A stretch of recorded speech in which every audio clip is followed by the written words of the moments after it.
नमस्कार, मैं सिरांधा आप सभी दर्शकों का अन्नदाता कार्यक्रम में स्वागत करती हूं। हर रोज की तरह कार्यक्रम में लेकर आई हूं खेतीबाड़ी से जुड़ी हुई बहुत सी लाभकारी जानकारियां।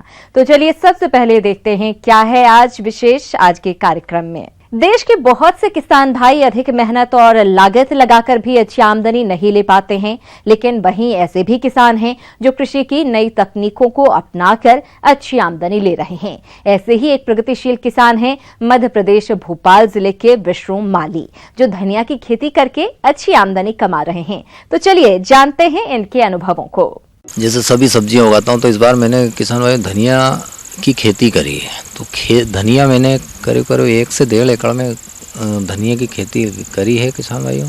जैसे धनिया अच्छा बन जाए तो अपने को रेट अगर सही मिल जाए तो बहुत अधिक आमदनी होती है।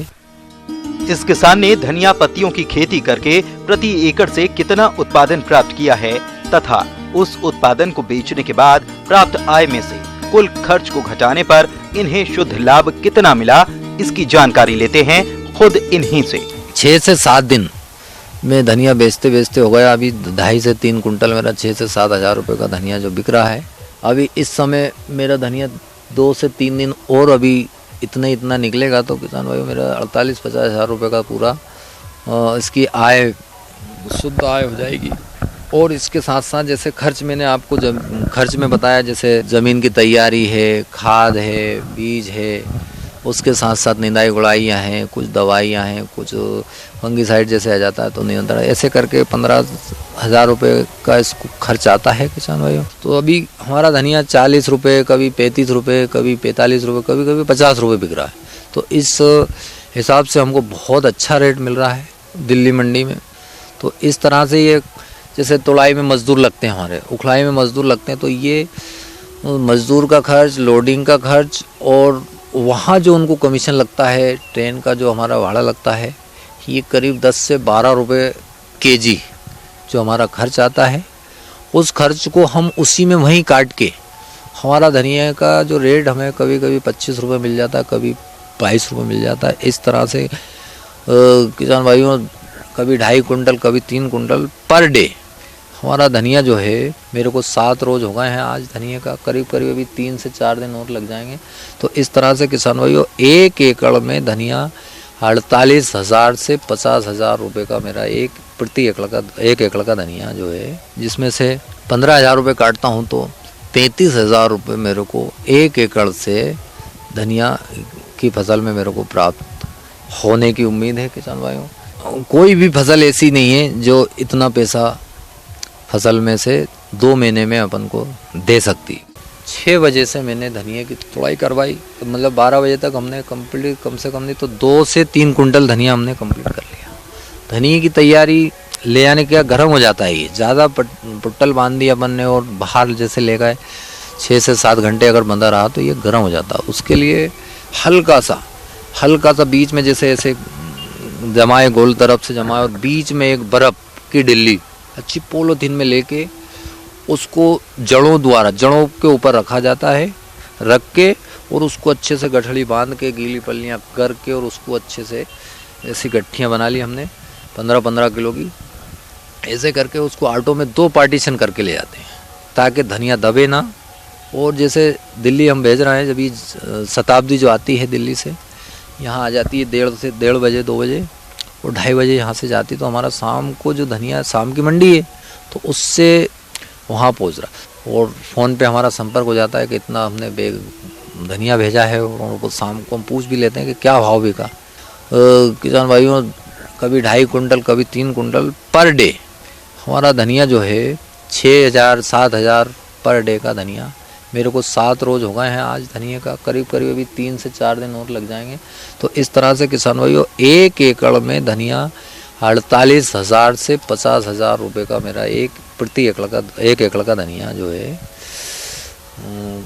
हमारे राज्य के अधिकतर किसान भाई कृषि के साथ साथ पशुओं का पालन कर रहे हैं और उनसे वो अच्छा लाभ भी प्राप्त कर रहे हैं, लेकिन इन पशुओं में बांझपन की समस्या देखने को मिल रही है।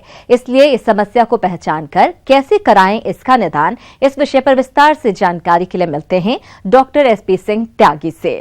आज मैं आपको पशुओं में बांझपन की समस्या और इसके निदान के बारे में कुछ बिंदुओं पर जो है चर्चा करूँगा।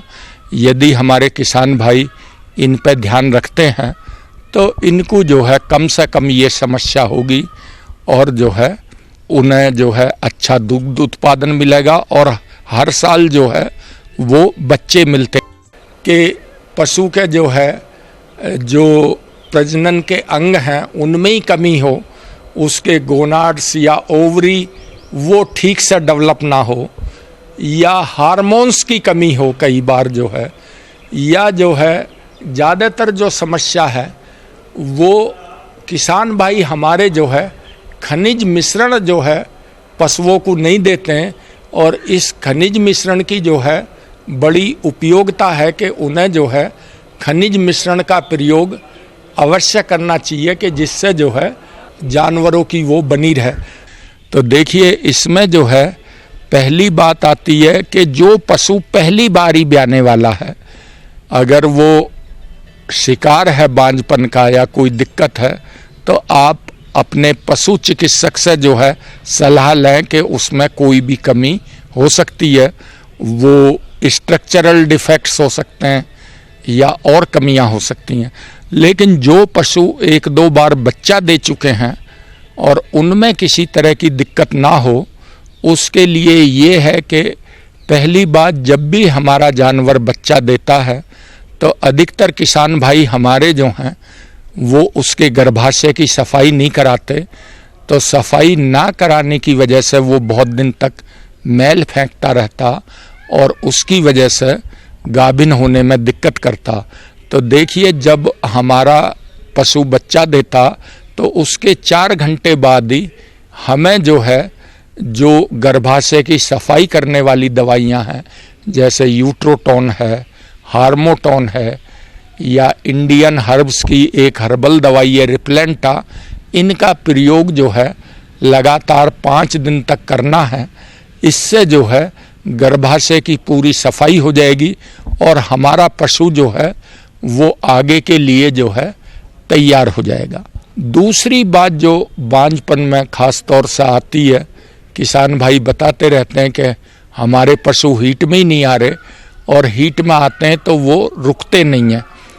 तो हमें जो है ये ध्यान रखना है कि भाई पशुओं को रोज आना जो है, जो हमारे दुधारू पशु हैं, देसी पशु हैं, उन्हें 40 से 50 ग्राम खनिज मिश्रण देना है और जो हमारे संकर नस्ल के ज़्यादा दूध देने वाले पशु हैं उनको 80 से 100 ग्राम जो है खनिज मिश्रण अगर हम देंगे तो हमारी जो है 90% समस्याएं जो हैं बांझपन या हीट में न आने की, ये इसी से ही दूर हो जाएंगी। इससे ये भी फायदा होगा खनिज मिश्रण देने से कि हमारा दुग्ध का उत्पादन भी बढ़ेगा और बीमारियां भी कम से कम होंगी, क्योंकि ये जो है शरीर को जो है इम्यूनिटी भी देने का काम करता।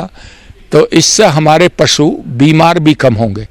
और देखिए भैंसों में ये ज़्यादातर समस्या आती है कि भैंस जो हैं वो साइलेंट ब्रीडर हैं, वो इतने ज़ोर से हीट के सिम्टम नहीं दिखाती जितनी कि हमारी गाय दिखाती हैं। ये ज़्यादातर जो है सुबह में 2-3 बजे के करीब जो है हीट में आती हैं और इसी वजह से चूँकि ये साइलेंट रहती हैं, ज़्यादा वो नहीं करती, तो इनकी हीट डिटेक्ट करना जो है किसान को आना चाहिए, उसे तुरंत पशु चिकित्सक से संपर्क करना चाहिए और उनकी जो है हीट खाली ना जाए इसके जो है तुरंत उपाय करने चाहिए और जल्दी से सीमन डलाना चाहिए। तो ये जो है बांझपन के लिए अगर हम ये चीज़ें ध्यान में रखेंगे तो ऐसा कोई कारण नहीं है कि जो है हमारे पशु टाइम पे हीट में ना आवे। किसान भाइयों, बेर के बागों में फल बन रहे हैं और बेर के बागों से अच्छे फलों का उत्पादन लेने के लिए कुछ कार्यों को करना बहुत जरूरी होता है। तो इस समय बेर के बाग में कौन कौन से कार्यों को करें, इस बारे में उचित सुझाव आपको दे रहे हैं कृषि विज्ञान केंद्र टाकररा के बागबानी विशेषज्ञ NK गुप्ता। किसान भाइयों राम राम सा। जैसा कि आप लोग देख रहे हो, हम लोग बेर के पेड़ के पास में खड़े हुए हैं और इस समय बेर की स्थिति जो चल रही है कि आप देखोगे कि कहीं पर फूल सेट हो चुके हैं और छोटे छोटे बेर बन चुके हैं, मधुमक्खियाँ इनके ऊपर चल रही है। बेर गेहूं के दाना या मक्के के दाने का आकार या उससे बड़े आकार का, मटर के आकार का साइज ले चुका है। और इस समय आप ये भी देख रहे होंगे कि कई जगह पत्तियों पर बिल्कुल कटा फटा नजर आ रहा है। ये इस समय बेर की स्थिति चल रही है। किसान भाइयों, बेर के बाग से अधिक फल उत्पादन मिले, इसके लिए बाग में निराई गुड़ाई करके खरपतवारों को समय समय पर निकालते रहना चाहिए। इसके अलावा फलन की अवस्था में और कौन कौन से कार्यों को करना चाहिए, आइए इस बारे में जानते हैं। पहला तो अब बेर के फल इस पर पूर्ण रूप से सेट हो चुके हैं, तो आपको थावले में प्रॉपर सिंचाई देके पूरा पानी की व्यवस्था करो। पानी की सिंचाई की व्यवस्था में कहीं कमी नहीं आनी चाहिए। बेर के बागों में फूल झड़ने और गिरने की समस्या अधिकतर देखी जाती है, तो इस तरह की समस्या से बचने के लिए बागवान भाई प्लानोफिक्स 5 मिलीलीटर दवा को 15 लीटर पानी में घोलकर पौधों पर छिड़काव करें। इस समय अगर अपन थोड़ा सा सूक्ष्म तत्व भी अगर अपन इसमें डाल दे तो बेर की फुलाउट पर अच्छा फर्क पड़ेगा और बेर अच्छी साइज लेंगे। तो अपन सूक्ष्म तत्वों में जैसे कैल्शियम, मैग्नीशियम है, सल्फर है, आपका आयरन है, इनका छिड़काव कीजिए। बेर के बाग में पुष्पन से फलन की अवस्था चल रही है और इस समय बाग में कई तरह के कीट और रोगों का प्रकोप होता है। बागवान कौन सी दवा लें और कितनी मात्रा में घोलकर छिड़काव करें, इस बारे में उचित सुझाव के लिए मिलते हैं।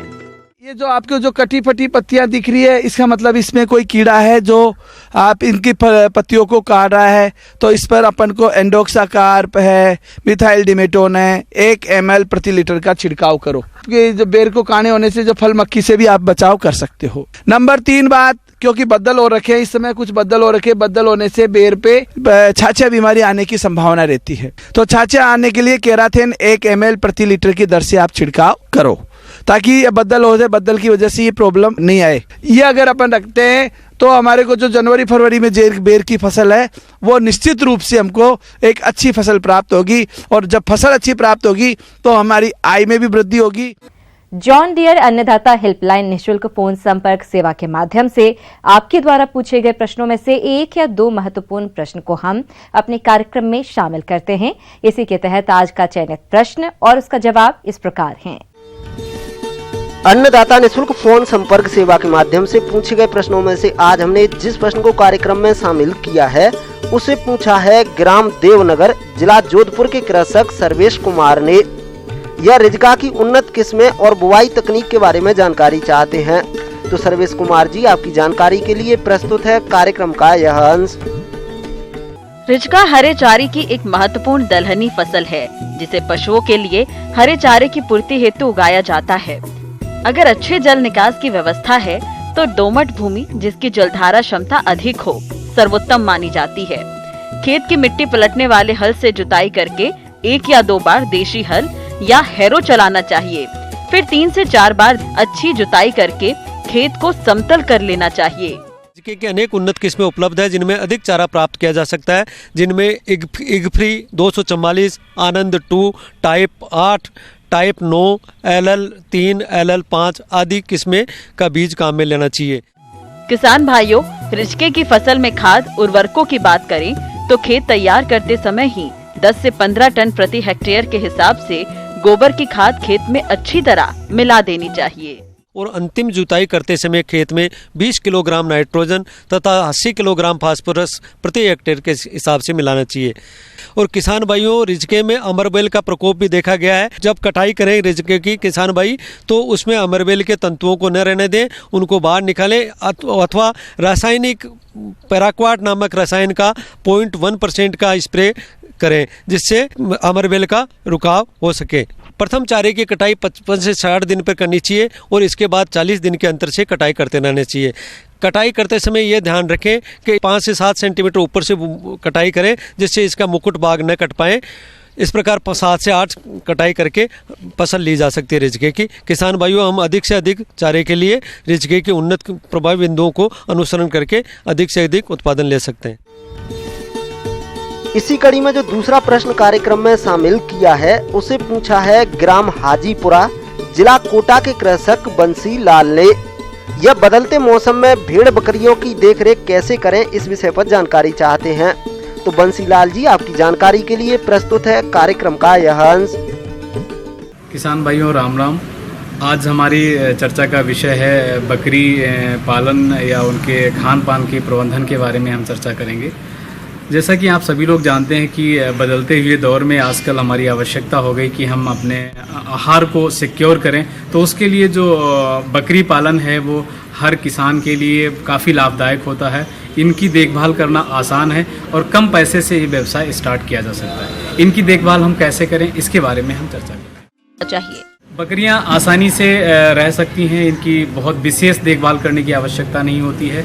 इनको आप आहार प्रबंधन के लिए आप ग्रेजिंग करवा सकते हैं। अगर पर डे 4 से 6 घंटे के लिए इनके आप बाहर चरने के लिए इनको दे सकते हैं, तो ये अपने आहार के लिए जो भी इनकी आवश्यक चीज़ें हैं वो पूर्ति कर लेते हैं। अगर हम पशुओं को बाहर चरने के लिए कम ले जा पाते हैं तो ऐसी परिस्थितियों में हमें उन्हें थोड़ा सा अनाज भी देना चाहिए, और जो भी पौधे होते हैं विभिन्न प्रकार की उनकी पत्तियां जो भी हम बाहर से ला सकते हैं और उनको अपने घर पर भी खिला सकते हैं। इसकी वजह से आहार के माध्यम से वो पशुओं में जाता है और उसके माध्यम से दूध के माध्यम से या मांस के माध्यम से हम आप सभी तक पहुंच सकता है। ज्ञापन है उनमें थोड़ा हमें अनाज देना आवश्यक होता है। प्रतिदिन हमें 200 से 250 ग्राम अनाज हमें उन्हें अवश्य देना चाहिए, ताकि उनके अंदर जो भी बच्चा पल रहा है उसकी अच्छी तरह से ग्रोथ हो सके और आने वाले टाइम पर हमें अच्छे स्वस्थ बच्चे मिल सके, ताकि उनमें कोई बीमारियां नहीं हों और उनमें जो भी मोर्टेलिटी होती है वो हमें कम से कम देखने को मिले। अब आइए देखते हैं कल दिखाए जाने वाले कार्यक्रम की मुख्य झलकियां। अधिक उपज लेने के लिए रतालू की फसल में किए जाने वाले जरूरी कार्य।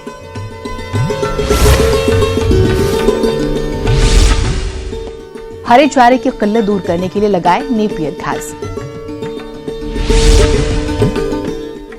हमें उम्मीद करते हैं कि आज का कार्यक्रम आप सभी दर्शकों के लिए उपयोगी रहा होगा। किसान भाइयों, अन्नदाता आपकी सेवा के लिए संकल्परत है। कृषि संबंधित समस्या एवं सुझावों के लिए आप हमें इस पते पर संपर्क कर सकते हैं। प्रोड्यूसर अन्नदाता news 18 Rajasthan, Ramoji film city, Hyderabad 501512।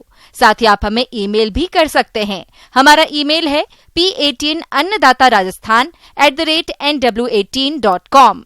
इसके अतिरिक्त आप हमें जॉन डियर निःशुल्क हेल्पलाइन नंबर 180041921555 पर सोमवार से शनिवार सुबह 10 बजे से शाम 4 बजे के बीच संपर्क कर सकते हैं। किसान भाइयों, अब समय हो रहा है आपसे विदा लेने का, तो हमारी अन्नदाता टीम को दीजिए इजाजत। कल फिर आपसे मुलाकात होगी कृषि संबंधित कुछ और महत्वपूर्ण जानकारियों के साथ। नमस्कार।